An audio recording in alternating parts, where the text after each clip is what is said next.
Ang pulong sa Ginoo kanunay gyud nagpahinumdum kanato nga aduna tay kinabuhing walay katapusan. Tungod kay ang tao dali ra kaay malimot, mao nang bisan asa dapit nato basahon sa Bible, makita gyud nato ang kinabuhing walay katapusan. Tungod kay naa na tay security, iya natang gipakamatyan. So gipasalig gyud sa Ginoo nga naa tay kinabuhing walay katapusan.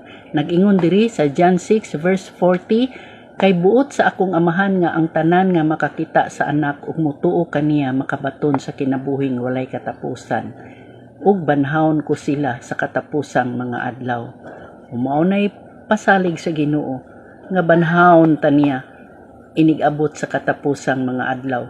So dili ta ma-discourage, dili ta magmaluya, dili ta magparihoan ng walay paglaom nga mga tao, kundi nga naatay paglaom tungod kay gipasaligan ta sa Ginoo nga banhawon ta sa katapusang mga adlaw.